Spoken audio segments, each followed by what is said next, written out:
The conference room buzzed with chatter as I glanced at my phone, its screen lighting up with an incoming call from Tyler. I stepped out into the hallway, expecting the usual small talk. "How's the trip? When will you be home?" Instead, Tyler's voice came through cold and smug. "I'm divorcing you," he said, his tone almost triumphant. "I've already sold the apartment, so you'll need to figure out where you're going to live. Enjoy that." For a moment, I couldn't breathe. The audacity of it, the complete lack of remorse, it was almost laughable. My hand tightened around the phone as his words sunk in. "You sold the apartment?" I asked, keeping my voice steady. "Yeah," he said with a dry laugh. "Nicole and I need the money to set up our life together. She deserves better than a tiny place like that anyway." Nicole. The name stung, though I'd suspected for months that there was someone else. Tyler's late nights, his sudden work trips, and the mounting distance between us all pointed to a third party. But to hear him speak her name so casually, as if I were the intruder in their life, lit a fire in my chest. "Sounds good," I replied evenly. There was no way I was giving him the satisfaction of hearing me crack. "My name is Amelia, and up until that phone call, I thought I'd married a man I could trust.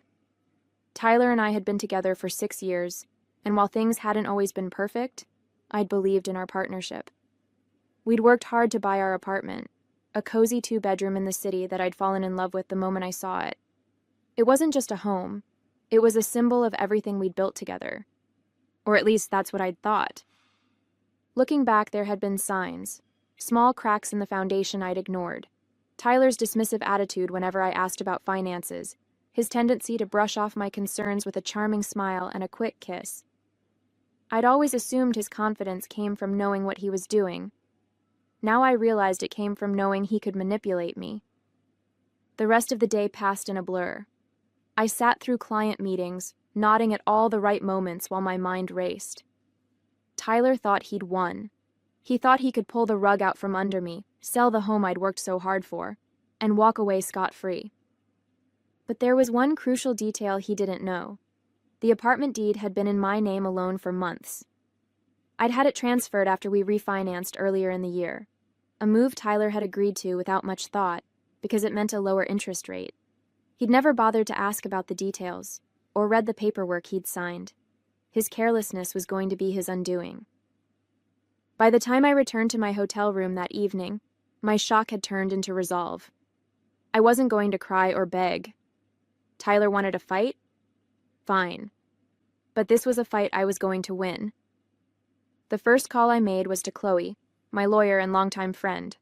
I laid out the situation in painstaking detail, my voice calm even as my pulse raced. "He sold the apartment?" she repeated, incredulous. "Does he even realize that he can't do that without your consent?" "Apparently not," I said, a hint of amusement creeping into my tone. "He thinks he's already spent the money on his new life with Nicole." Chloe laughed dryly. "Well, he's in for a rude awakening. The sale is invalid. You can prove sole ownership, and if he's taken any money from the buyer, he's on the hook for fraud." The word fraud sent a jolt of satisfaction through me. "What do we need to do?" I asked. "First, we'll notify the buyer that the sale isn't legal," Chloe said. "Then, we'll draft a formal letter for Tyler, outlining the consequences of his actions. If he's dumb enough to try anything else, we'll take him to court." As I hung up, I felt a strange sense of calm settle over me. Tyler thought he'd outsmarted me, that he'd left me powerless and scrambling. But in reality, he'd just set himself up for the ultimate humiliation.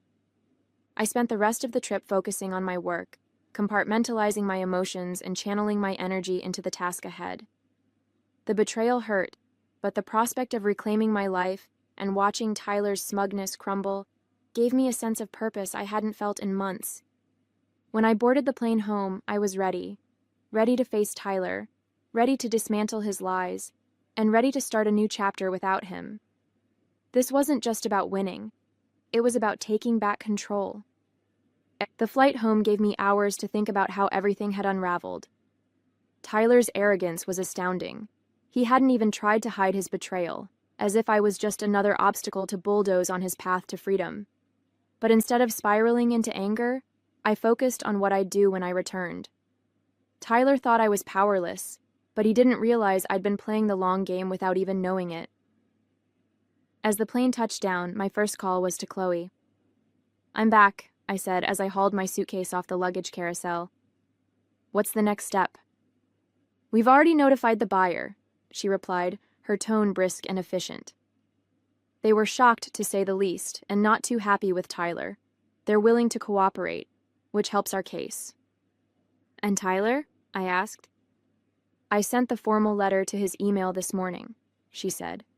"It outlines the illegality of the sale, your sole ownership of the apartment, and the potential consequences of fraud. He hasn't responded yet, but if I had to guess, he's going to be furious." Good, I thought. Let him stew. When I arrived home, the apartment was eerily quiet.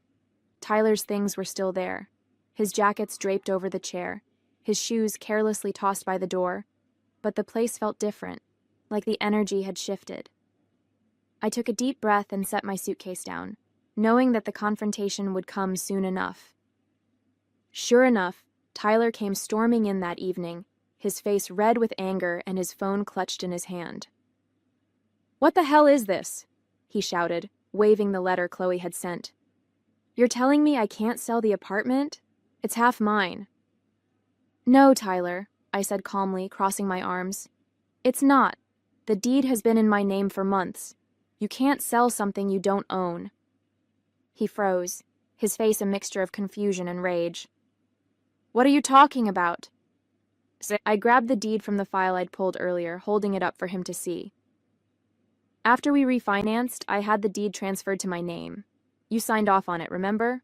Or did you just skim the paperwork like you always do?" For a moment, he said nothing. Then his expression twisted into a sneer. "You think you're so smart, don't you? This doesn't change anything. I already made a deal, and you're going to look like a fool when it all falls apart." I stared at him, unblinking. "The sale is already void, Tyler. The buyer knows it, and they're ready to take legal action if you don't return the money. Oh, and speaking of money..." I took a step closer, lowering my voice. "If you've spent a single cent of that deposit, you're in even bigger trouble." Tyler's confidence wavered for the first time. "You don't know what you're talking about," he muttered, avoiding my gaze. "Oh, I know exactly what I'm talking about," I said, my voice steady. "You've spent years treating me like I'm too naive to notice what you're doing. But guess what, Tyler? I've been paying attention, and now you're going to deal with the consequences." He started pacing, his frustration mounting. "This is ridiculous. You're blowing everything out of proportion. You can't just kick me out of here." I raised an eyebrow. "Actually, I can. This apartment is legally mine. You can stay here for now, but only because I'm giving you the courtesy of time to figure out your next move. But let me be clear, I'm not going anywhere." Over the next few days, Tyler's anger turned into desperation. He called me repeatedly, leaving frantic voicemails that alternated between begging and threatening. Meanwhile, Chloe worked behind the scenes to ensure that every loose end was tied up.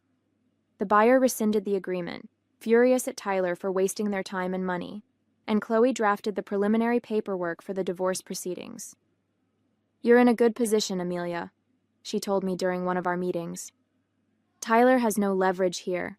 Between the voided sale and the fraud charges hanging over his head, he'll have to cooperate if he wants to avoid a bigger mess." Her words were a relief, but they also reminded me just how much I'd allowed Tyler to control my life. For years, I'd ignored his dismissiveness and arrogance, telling myself it wasn't worth the fight. But now, I saw how much I'd been giving up, and I was determined to take it all back. Lauren, my best friend, came over one evening to help me reorganize the apartment. We boxed up Tyler's things, carefully stacking them in the corner of the living room. "How's he taking all this?" she asked, holding up one of his gaudy ties with a smirk. "Not well," I said, laughing despite myself. "He's still convinced he can talk his way out of it, but I'm not budging." "Good," she said, tossing the tie into the box. "He doesn't deserve a single inch of your space or your time." I nodded, feeling a wave of gratitude for her support.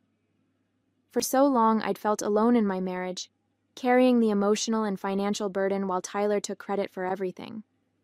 But now, I had people in my corner, and that made all the difference. The final piece of my plan fell into place the day Tyler brought Nicole to the apartment. I was sitting at the dining table reviewing some paperwork when they walked in like they owned the place. Nicole looked around with a smug smile, her arm looped through Tyler's. "So, this is where we're staying?" she said, her voice dripping with entitlement. I stood up, my heart pounding but my resolve unshaken. "No," I said firmly. "This is where Tyler was staying. You, Nicole, won't be staying here at all." Her smile faltered and she glanced at Tyler, who looked equally stunned. "What is this?" he demanded. "This," I said, gesturing to the apartment around me, "is my home. Not yours, not hers, and certainly not a hotel for you to shack up in after stabbing me in the back." Nicole's expression turned icy, but she said nothing. Tyler, on the other hand, looked like he was about to explode. "You can't do this!" he shouted. "You're being unreasonable." I met his gaze, unflinching. "No, Tyler. What's unreasonable is thinking you could sell my home, walk away with the money, and expect me to just roll over. You're lucky I haven't filed criminal charges for now." Tyler stood in the doorway, his face red with frustration, while Nicole crossed her arms, looking increasingly uncomfortable. "You're being ridiculous, Amelia," he said, his voice laced with desperation. "You can't just kick me out of my own home." I took a step forward, my voice calm but unwavering. "This is my home, Tyler. The deed has been in my name for months, and you know that. You signed the paperwork without even reading it, just like you always do. So no, this isn't your home anymore." Nicole glanced at Tyler, her perfectly manicured hand tightening around her purse strap. "Wait, what's she talking about?" she asked, her tone sharp. "You said this was your apartment, that you sold it." He flinched, trying to wave her off. "It's complicated. I'll handle it." "Oh, it's not complicated," I said, stepping closer. "You tried to sell an apartment that doesn't belong to you. That sale is void, Tyler. And as of right now, you don't have a leg to stand on." Nicole's composure cracked. "You mean the money you told me you had—" She stopped mid-sentence, her voice rising. "Oh my God, did you lie about that too?" "Nicole, let me explain," Tyler said quickly, holding his hands up. But she wasn't having it. "No," I said, cutting him off. "Let me explain. Tyler tried to sell the apartment behind my back, thinking he could pocket the money and leave me with nothing. What he didn't know is that I had the deed transferred to my name months ago. So not only did he fail to sell it, but he also committed fraud by pretending he could." Nicole's mouth opened and closed like a fish gasping for air. "Fraud?" she whispered, taking a step away from him. "Are you serious?" "Yes, fraud," I said, crossing my arms, "and I'm prepared to press charges if he doesn't get his things and leave by the end of the day." Tyler's facade finally cracked. "You can't do this, Amelia," he said, his voice pleading now. "We've been together for 6 years. You can't just throw me out." "You threw me out the moment you made that phone call," I said, my voice hardening. "You told me you were divorcing me and laughed about me having to find a new place to live. You didn't just betray me, Tyler. You tried to ruin me. So don't stand there and act like you're the victim." Nicole took another step back, her eyes darting between us. "This is insane," she muttered, clutching her purse tighter. "You didn't tell me any of this, Tyler. You said you had everything handled." He turned to her, desperation written all over his face. "Nicole, I can fix this. I just need—" She cut him off with a raised hand. "Don't, just don't. I'm not getting dragged into your mess." Without another word, she turned on her heel and stormed out, leaving him standing there, stunned. I couldn't help but smile as the door clicked shut behind her. "Looks like you're on your own," I said, turning back to Tyler. "Now, let's talk about what happens next." He slumped onto the couch, burying his face in his hands. "Amelia, please. I screwed up. I know that. But you don't have to do this." "You're right," I said, grabbing a folder from the kitchen counter and setting it on the coffee table in front of him. I don't have to do this, but I'm going to. This is the divorce paperwork. My lawyer has already drafted it, and I suggest you sign it quickly.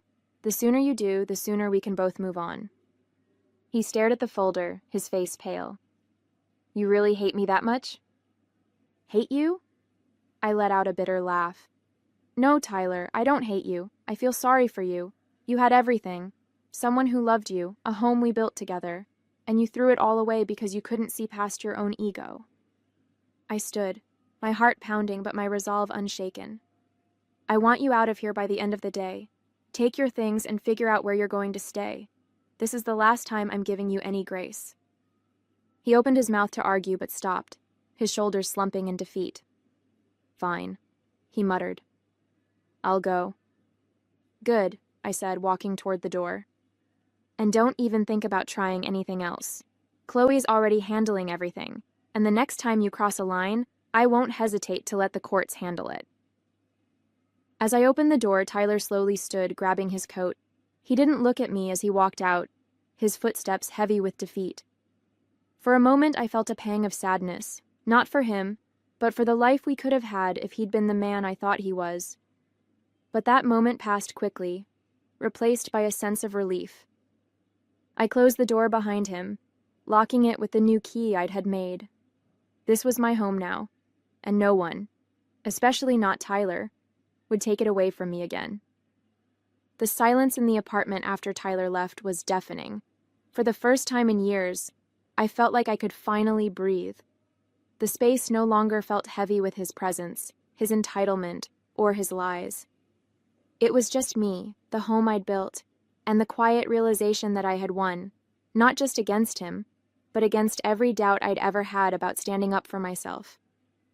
I stood in the middle of the living room, taking in the emptiness where his things had been. His oversized gaming chair, the framed jerseys that had cluttered the walls, and the gaudy coffee table he'd insisted on keeping were all gone. The apartment looked cleaner, brighter, like it was mine again.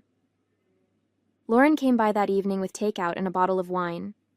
Is he really gone? She asked, plopping down on the couch with a dramatic sigh. Gone and not coming back, I said, pouring 2 glasses of wine. I gave him until the end of the day to pack his things. He didn't argue. Lauren raised her glass. To fresh starts and well-deserved victories.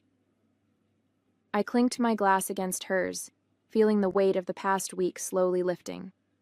To never letting someone walk all over me again. Over the next few days, I began to reclaim the apartment piece by piece.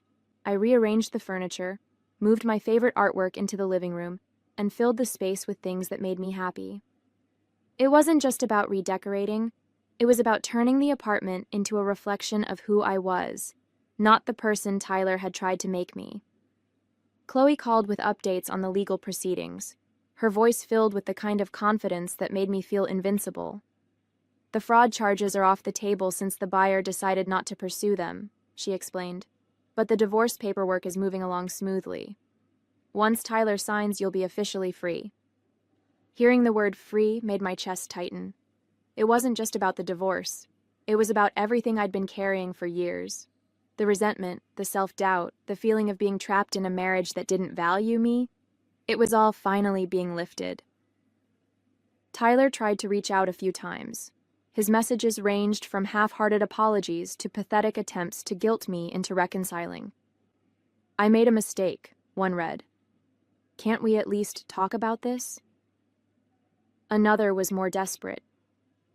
You're going to ruin me, Amelia. Is that what you want? I didn't reply.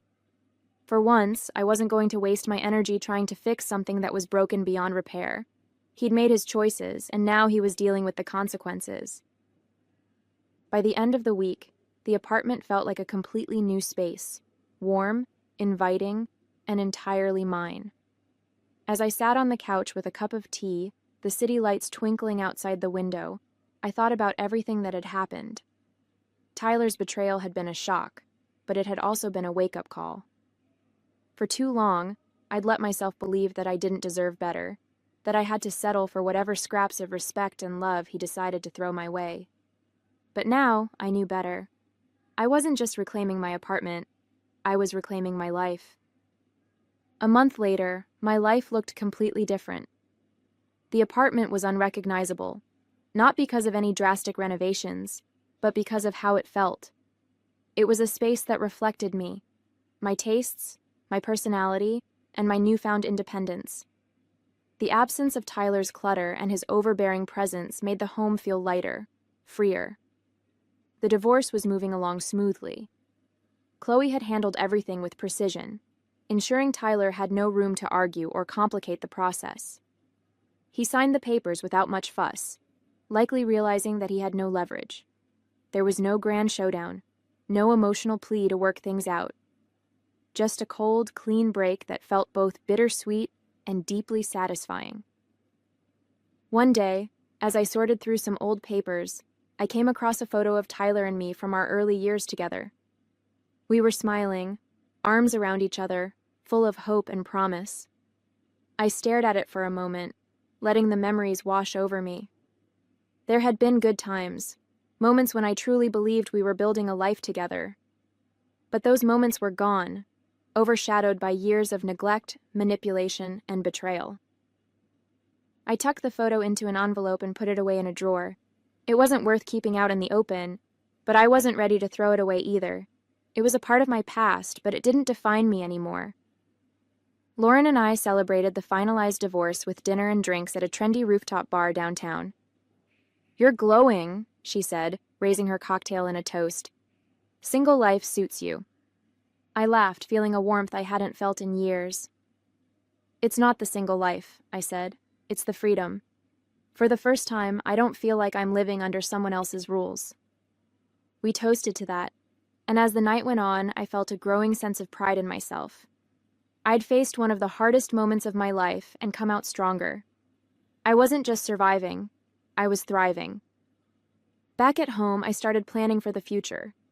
The apartment had become more than a refuge. It was a symbol of everything I'd reclaimed. But I knew I wouldn't stay there forever. Someday, I'd move to a new place, one without any lingering shadows of my life with Tyler. Until then, I was determined to make the most of every moment in the space I had fought so hard to keep. As I curled up on the couch that night, a sense of peace washed over me. I thought about how Tyler had laughed during that phone call, so certain that he'd won, and I couldn't help but smile. His arrogance had been his downfall, and my quiet strength had been my salvation. This wasn't just the end of a marriage, it was the beginning of a new chapter, one where I called the shots, one where I chose happiness on my own terms. And after a long time, I felt truly free.